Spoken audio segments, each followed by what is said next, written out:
तो प्यारे साथियों, आज के इस क्लास में करेंगे जो चैप्टर नंबर 6 है आपका अकार्बनिक रसायन का तत्वों के निष्कर्षण के सिद्धांत एवं प्रक्रम। उससे जितने भी वीवीआई ऑब्जेक्टिव आपके एग्जाम में पूछे जाते हैं उन सभी को हम एक ही क्लास में करने वाले हैं, इसलिए आप इसे ध्यान से देखिएगा और लास्ट में आप अपना ये भी बताइएगा आपका कितना सही हुआ है, ठीक है ना। इससे पहले अगर आपने टेलीग्राम ज्वाइन नहीं किया है तो बहुत बड़ी गलती कर रहे हैं। वहाँ पर आपको क्लास का सूचना मिलता है। मान के चलिए कोई क्लास आपको करना है कोई भी चैप्टर का, तो आपको नहीं मिल रहा है यूट्यूब पर, तो आपको टेलीग्राम पर वो अच्छे से मिल जाएगा। सर्च करके ज्वाइन कर लीजिए कॉन्सेप्ट गुरुजी। और अगर आप हमारा लिखा हुआ नोट्स लेना चाहते हैं केमिस्ट्री का, तो आपको दिए गए फ़ोन पे नंबर पर 99 रुपये पे कर देना है और स्क्रीनशॉट इसी व्हाट्सअप नंबर पर भेज देना है। आपको बेहतरीन नोट्स मिल जाएगा। नोट्स लेने से ये फ़ायदा होगा कि आपको लिखना नहीं पड़ेगा, मस्त से आप उसको सिर्फ रिविजन कर लेंगे, थ्योरी मैं आपको करवा दूंगा, ठीक है ना। तो चलिए बहुत बातें हो गई, आज का क्लास हम स्टार्ट करते हैं। पहला प्रश्न आप देख सकते हैं, क्या है आपका, सल्फाइड अयस्क का सौंदर्यन किया जाता है। किसका सल्फाइड अयस्क का सौंदर्यन किया जाता है, तो ये आपको ध्यान रखना है। फैन उत्प्लावन विधि है, इसी से क्या किया जाता है, सल्फाइड अयस्क का सौंदर्यन किया जाता है। फिर बात करते हैं गैलेना। गैलेना किसका अयस्क है, तो देखिए गैलेना जो आपका है ये लेड का अयस्क। किसका अयस्क है, लेड का। लेड माने शीशा, और लेड का संकेत क्या होता है, पीबी होता है ना, पी बी और एस, ये लेड का फॉर्मूला, ये भी याद रख लीजिए। बोलेगा कि लेड या शीशा का मतलब कि गैलेना का फॉर्मूला क्या होता है, पी बी एस। तो पी बी इसमें आ गया, तो इसीलिए पी बी का अयस्क होता है गैलेना। फिर बच्चों बात करते हैं हम, आपका है कि हमेशा स्वतंत्र अवस्था में, क्या कर रहा है, हमेशा स्वतंत्र अवस्था में पाए जाने वाला धातु है। तो देखिए स्वतंत्र अवस्था में जो धातु पायस्ता है ना, वो जल्दी क्या होता है, अयस्क के रूप में नहीं पायस्ता है, क्योंकि जल्दी वो अभिक्रिया ही नहीं करता है, वो बहुत कम अभिक्रियाशील होता है। तो स्वतंत्र अवस्था में कौन पायस्ता आपका, सोना पायस्ता। कौन पायस्ता, सोना पायस्ता, हमेशा ये, ठीक है ना। फिर बच्चों नेक्स्ट बात करते हैं आपका हम, नेक्स्ट है आपका कि कॉपर पायराइट का सूत्र है। देखिए कॉपर पायराइट का सूत्र क्या होता है, ये होता है आपका CuFeS2। क्या होता है, CuFeS2। और कॉपर का जो निष्कर्षण किया जाता है ना, इसी से किया जाता है। तो ये भी आप ध्यान रख लीजिए, कॉपर पायराइट ये सूत्र इसका है। नेक्स्ट बात करते हैं, नेक्स्ट बहुत ही देखिए मज़ेदार प्रश्न है, बहुत बच्चे इसमें कन्फ्यूज होते हैं। कह रहा है कि निम्नलिखित में से कौन सा कथन सही है, सभी अयस्क खनिज होते हैं। क्या लिखा है, सभी अयस्क खनिज होते हैं, या सभी खनिज अयस्क होते हैं, सभी क्षार, ये देखिए सभी क्षार भस्मनीय है, इनमें से सभी। तो मैं आपको बता दूं, थोड़ा सा आप समझिए कि क्या बोलते हैं, खनिज क्या होता है। खनिज बच्चों होता है कि हमारे पृथ्वी पर जितने भी प्राकृतिक रूप से पदार्थ पाए जाते हैं ना, उन सभी को हम खनिज कहते हैं। क्या कहते हैं, खनिज कहते हैं। अब उनमें से कुछ पदार्थ जो है इम्पोर्टेंट होता है, उनमें से कुछ धातु क्या है, इम्पोर्टेंट होता है, जिसे निकालना हमारे लिए क्या होता है, फ़ायदेमंद होता है। तो वो पदार्थ जो निकालते हैं उसे उस पदार्थ का अयस्क कहते हैं ना। तो सभी खनिज आपका जो है वो क्या हो जाएंगे, अयस्क नहीं होंगे। ध्यान रखिएगा, सभी खनिज आपका अयस्क नहीं होंगे। कुछ खनिज ऐसे पाए जाएंगे जिसमें से कि धातु इम्पोर्टेंट निकलवे नहीं करेगा। मान के चलिए कर्नाटक में एक जगह कोलार है, वहाँ सोना खदान ज़्यादा है, तो वहाँ क्या करते हैं, पैसा लगाते हैं खोदने के लिए, मतलब इन्वेस्ट करते हैं, मिट्टी निकालते हैं उससे, तो उस समय खर्चा लगता है ना।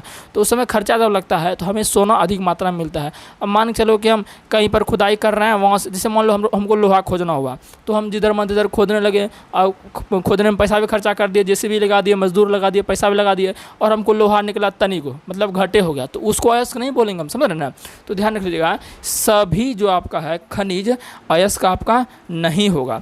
तो ऑप्शन नंबर ए इसका आंसर हो जाएगा, सभी अयस्क क्या होंगे, खनिज होंगे, लेकिन सभी खनिज अयस्क नहीं होंगे। तो ऑप्शन नंबर ए आपका ऑप्शन हो जाएगा आंसर, ठीक है ना। नेक्स्ट बात करते हैं बच्चों हम, नेक्स्ट आपका क्या है, निम्नलिखित में से कौन जिंक का अयस्क नहीं है। देखिए ये मज़ेदार प्रश्न है, निम्नलिखित में से कौन जिंक का अयस्क नहीं है। देखिए जिंक ब्लेंड नाम से पता चल रहा है, ये तो जिंक का होगा ही होगा, नाम में लिखा है। कैलामाइन, ये भी जिंक का अयस्क है। जिंकाइट, इसमें भी जिंक है, तो ये भी आपका जिंक का अयस्क है। अब बच गया बॉक्साइट। तो प्यारे बच्चों ध्यान रखिएगा, बॉक्साइट आपका एल्युमिनियम का होता है। किसका होता है, एल्युमिनियम का अयस्क बॉक्साइट होता है, ठीक है ना।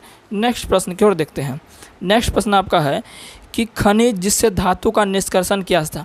अभी हम जस्ट बोले हैं कि कुछ खनिज ऐसे होते हैं जिससे क्या होता है, महत्वपूर्ण मात्रा में, मतलब कि अधिक मात्रा में धातु होता है, उसे निकालना हमें क्या होता है, लाभकारी होता है ना। तो उसको हम क्या कहेंगे, उसे हम कहते हैं अयस्क। अभी जस्ट हम बताएं, ठीक है ना। फिर आपका कह रहा है कि मालाकाइट यानी मालाकाइट किसका अयस्क है? तो मालाकाइट जो अयस्क होता है ये आपका कॉपर का होता है। किसका होता है? कॉपर का। मेलाकाइट, देखिए कहीं कहीं मेलाकाइट लिखा, यहाँ मालाकाइट लिखा, तो एक ही बात है। नेक्स्ट प्रश्न की ओर चलते हैं। नेक्स्ट प्रश्न बच्चों आपका है कि एल्युमिनियम का अयस्क है। देखिए अभी तुरंत बोले हैं ना, एल्युमिनियम का अयस्क क्या होता है आपका? बॉक्साइट होता है। कौन होता है? बॉक्साइट आपका एल्युमिनियम का अयस्क होता है, ठीक है ना। चलिए, और ये जो डोलोमाइट है, डोलोमाइट मैग्नीशियम का होता है, और हेमेटाइट लोहा का अयस्क होता है। तो ये सभी पॉइंट आप याद कर लीजिए। नेक्स्ट है, निम्नलिखित में कौन एल्युमिनियम के प्रमुख अयस्क हैं? ठीक है, प्रमुख अयस्क का बात कर रहा है। क्या बात कर रहा है? प्रमुख अयस्क का। प्रमुख अयस्क का मतलब होता है जिससे क्या क्या होता है? धातु निकाला जाता है। जैसे एल्युमिनियम का प्रमुख अयस्क कौन है? बॉक्साइट है। कौन है? बॉक्साइट है। बॉक्साइट से ही एल्युमिनियम अधिक मात्रा में प्राप्त होता है। फिर बात करते हैं नेक्स्ट का, सल्फाइड अयस्क का संबंध। देखिए ये तो क्वेश्चन रिपीटेड है, इसका आंसर क्या हो जाएगा? फेनोल्फोन विधि। नेक्स्ट बात करते हैं, कह रहा है कि प्रगलन विधि में, क्या कर रहा है? प्रगलन विधि में धातु के ऑक्साइड के अपचयन में प्रयुक्त होता है। देखिए प्रगलन विधि में जो धातु के ऑक्साइड के अपचयन में प्रयुक्त होता है ना, वो होता है आपका कार्बन होता है। क्या होता है? कार्बन होता है। देखिए प्रगलन विधि में क्या होता है कि धातु के ऑक्साइड से क्या होना है? देखिए धातु के ऑक्साइड हटा के धातु प्राप्त करना है। ऑक्साइड हटा के धातु प्राप्त करना है, तो उसका हमें क्या करना पड़ता है? अपचयन। अपचयन का मतलब क्या होता है? ऑक्सीजन हटाओ। ऑक्सीजन का मतलब क्या होता है? ऑक्सीजन हटाओ। तो ये आपका कार्बन की सहायता से होता है, ठीक है ना। तो इसका आंसर क्या देगा? कार्बन। नेक्स्ट बच्चों आपका है, नेक्स्ट प्रश्न आपका है कि वात्या भट्टी में निम्नलिखित में से किस ऑक्साइड का अपचयन होता है? तो ध्यान रखिएगा कि वात्या भट्टी में जो है ना, ये आयरन का ऑक्साइड का अपचयन होता है। किसका होता है? आयरन का ऑक्साइड का अपचयन होता है। आयरन का ऑक्साइड का मतलब हो गया लोहा का ऑक्साइड। फिर बात करते हैं नेक्स्ट, अभी जस्ट देखिए हम इसको पढ़ाए हुए हैं, लोहे का मुख्य अयस्क। क्या कह रहा है? लोहे का मुख्य अयस्क, अभी तुरंत पढ़ा है। ये आपका क्या हो जाएगा? ये हो जाएगा आपका सभी हो जाएगा। मैग्नेटाइट भी है, हेमेटाइट भी है, सिडेराइट भी है। ये तीनों जो प्रश्न आपका कहाँ है? ये आपका लोहे का है। देखिए ये सारा चीज़ हमने नोट्स में अपने डाला हुआ है, ठीक है ना, तो इसलिए मैं बोल रहा हूँ आपको। चलिए नेक्स्ट प्रश्न देखते हैं। कह रहा है कि निम्नलिखित में कौन धातु, कह रहा है निम्नलिखित में कौन धातु का निष्कर्षण विद्युत विच्छेदन की क्रिया के द्वारा नहीं होता है? तो देखिएगा कि विद्युत विच्छेदन क्रिया के द्वारा उसी का नहीं होगा जिसका कि आपका जो है जो थोड़ा सा नीचे आएगा। अभी क्रियाशीलता में क्या है? नीचे आता है। देखिए सोडियम भी ऊपरे होता है, मैग्नीशियम भी ऊपरे लगभग होता है, एल्युमिनियम भी आपका अभी क्रियाशीलता श्रेणी में ऊपर ही होता है। लोहा क्या होता है? थोड़ा सा नीचे होता है। लोहा क्या होता है आपका? नीचे। तो लोहा का जो है विद्युत विच्छेदन के द्वारा नहीं होता है आप निष्कर्षण, ठीक है। तो लोहा इसका सही आंसर हो जाएगा। फिर कह रहा है बच्चों, हूप की विधि के द्वारा, क्या कर रहा है? हूप की विधि के द्वारा निम्नलिखित में से किस धातु का शोधन होता है? देखिए इसमें क्या होता है? इसका आंसर हो जाएगा एल्युमिनियम। मैं आपको अच्छे से बताता हूँ। देखिए एल्युमिनियम का जो होता है ना, इसमें क्या करते हैं? एल्युमिनियम को पिघला हुआ क्रायोलाइट के साथ, किसके साथ? पिघला हुआ क्रायोलाइट के साथ मिश्रित कर देते हैं। क्या करते हैं? मिश्रित करते हैं, यानी कि एल्युमिनियम को पिघला हुआ क्रायोलाइट के साथ मिश्रित कर देते हैं। फिर उस मिश्रण को एल्यूमिना के विद्युत अपघटन द्वारा निकाला जाता है। ये प्रक्रिया क्या कहलाती है? हूप की। यानी कि सीधी सी बात है, एल्युमिनियम का ही चर्चा हो रहा है। तो उम्मीद है कि आज का क्लास आपको अच्छा लगा होगा। आप कमेंट में ज़रूर बताइएगा कि आपने पूरा सही किया या पूरा सही नहीं किया, ठीक है ना।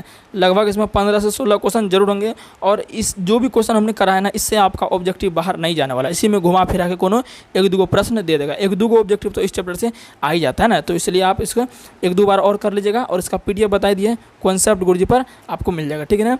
तो नए हैं तो सब्सक्राइब कर दीजिएगा, और लाइक शेयर कमेंट जो भी अपना आपको करना है कर दीजिएगा। मिलते हैं किसी नेक्स्ट वीडियो में, तब तक के लिए बाय बाय।